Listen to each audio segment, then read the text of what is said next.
So in the last lecture, we set up our project and we added Bootstrap to it. Now I want to get started adding the components we laid out here. Here's your challenge. Try doing this on your own. Now with that, I don't mean filling these component templates with live. For now, each component may simply hold some dummy text so that we can see that it's there. I mean create the components and try to create a clever folder structure in your app folder. Not every component should have a folder on the root level. You should also nest them by feature maybe. And try to create at least one component manually by hand, not using the CLI. I'll give you a chance to pause the video and then I will show you my approach. Chances are that we deviate in our solution, but that's a good practice for you. So definitely go ahead and try creating these components without any content in it for now on your own. So, were you successful? Let's see how I would solve this, how I would approach this. We got two main areas, recipes in the shopping list, and we got this header component. Now, I will create the header component manually. So for this, we can already start the discussions. Should we create a header folder in the app folder where we store this component, or should we create the component in the app folder itself? Now I will create a header folder, but placing the component directly in the app folder would also not be wrong, since it is really only used by our app component. So here I will create this new folder named header, and in there I'll add my header.component.ts file. Now, as you learned, a component is simply just a TypeScript class, so let's name it header component here. And right now, that would not be recognized as a component by Angular. Instead, here, we have to add the add component decorator. And later I'm going to use the auto import feature of my IDE. For now, I'll import it manually. We have to import component between curly braces from @Angular core. That's important. Now with that, we need to pass a JavaScript object to this decorator to configure this component. Specifically, we need to add a template, and I'll put this in an external file, so template URL in this case, and a selector so that we can use this component. So the selector here is app header because I want to ensure that I have a unique selector and that I don't override an existing HTML element, for example. And header would be an existing element. The template URL, here I want to point to the header.component.html file. And as you probably recognized, this file doesn't exist. So I can quickly create this by creating a new file in the same folder, in the header folder. Here, header.component.html is the full file name. And in this HTML file here, I simply want to output the header for now. I'm going to add some content soon. So that's my header component. And I can already include this in my app component, maybe above the container, because in the container I later only want to contain my content component, I will say. So here I'll add the app header, just like this. So with that, we added it here. Now let's see if we can see it. And I just see loading ... which always is an indicator that there has been an error. So check the JavaScript console in your developer tools to see the error. And the error is pretty clear. App header is not a known element. This is a common gotcha, which is why I wanted to show it.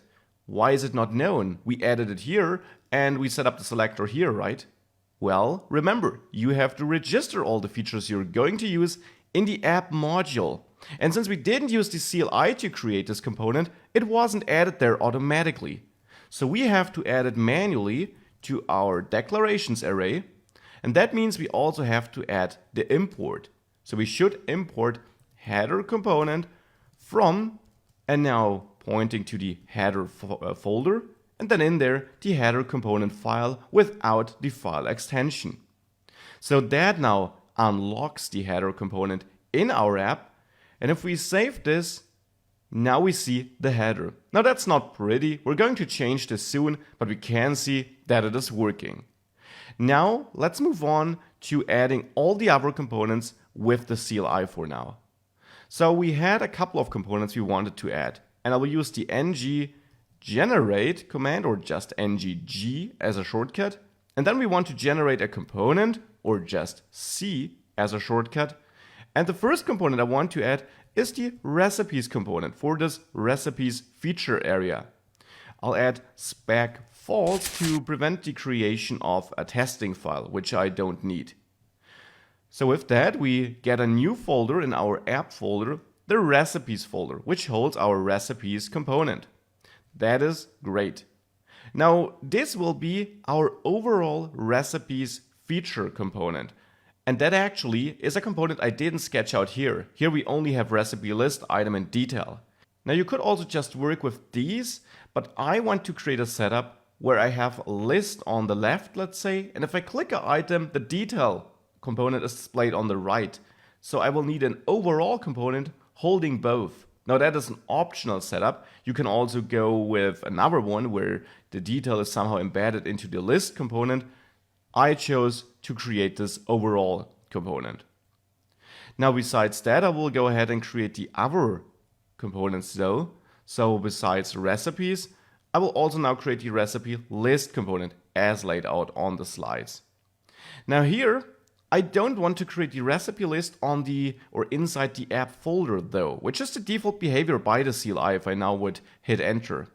Instead, that should go inside the recipes folder because that is where all the recipe related components should go. We can easily tell the CLI to create this component in a subfolder by basically passing a path here. So instead of just saying recipe list, we can say recipes/recipe list. And since we already have the recipes folder, this will create the recipes list folder inside of the recipes folder. That is what I meant with structuring the folders by feature. Now with the recipe list added, I also want to add the recipe detail here, because the recipe detail should be displayed next to the list in my setup here. So I will add it to the recipes folder too, so that now we also have the recipe detail folder here. And we also need a component for a single recipe item, right? So recipe item. However, I don't want to add that to the recipes folder. That should go inside the recipe list folder because it's in the recipe list where I want to, well, also have that item. So I'll point to the recipe list subfolder here and now hit enter. And now we got the component inside the recipe list because again, a recipe item is just one item in this list of recipes. Now again, it's only one possible folder structure. You could remove the recipes component and put recipe list component as the main recipe feature component and add detail somewhere in this component then. I chose to have this setup here though. Now let's move on to the shopping list. Well, for this, I'll of course run nggc again to generate a new component, and I name it shopping list. I'll also add spec false here to prevent the creation of this testing file. And this will give me a shopping list folder in my main app folder, so next to recipes and header. Inside the shopping list, there's only one other component I wanted to create, and that's the shopping list edit component, which will allow us to add new ingredients or edit existing ones. That should now go into the shopping list component. So just like before with recipes, I'll simply change this to shopping list/shopping edit, and this will now add it inside of this component. So now we got all the components we need for now, or at least I think we need for now. Of course, feel free to choose a different setup, but with all these components added, and since we used the CLI, they were also added automatically to app module. If you did create them manually, make sure to add them here too. So with all that created and added to app module, we can now use them. So let's start using them in the next lecture, and let's also start filling them with some life there. We created all these components, let's start using them. I will start using them in the app component HTML file. Here where I say I'm working, here I want to display my app recipes component, so the one we created here in the recipes folder, and below it the app shopping list component, so this component here. If we save this, We see recipes works and shopping list works, which of course are the default strings the CLI gave us here. So with these added and working here, let's now also work on the individual components here, starting with recipes maybe. In my recipes component, as I said in my setup, I want to have the recipes list and detail next to each other. So for this, I'll add a row div here, and in this row, I'll add a div with the class colMD5 to have a smaller column on the left, and then another one with colMD7 using these bootstrap column sizing classes to have a broader column on the right. So two columns next to each other. Now in the first column, I want to have my app recipe list component. In the second one, I want to have my app recipe detail component, just like that. So that should place these two components next to each other. If we save this and have a look at our app, we indeed see list and detail below each other, simply because due to the console, the viewport was so small. And then it automatically wraps them below each other. So if you have a normal page, they sit next to each other, and I actually want them to wrap below each other on smaller pages. So this is now working too. Now in my recipe list component here, as I said, I somehow want to include that recipe item. So here I will later output a list of items. For now I will simply include the recipe item here, app recipe item, so only the selector, which should now ensure that we no longer see recipe list works, but recipe item works, because that's the only content of our recipe list component for now. So that's looking great. Now for the shopping list, I'll do pretty much the same. In my shopping list component, here I want to display the list, and above it this shopping edit area. So I'll add a row here too. And in this row, let's say with colXS10 to create a very wide column here, I'll first add my shopping edit component to have this editing area at the top where we can add new ingredients or edit existing ones.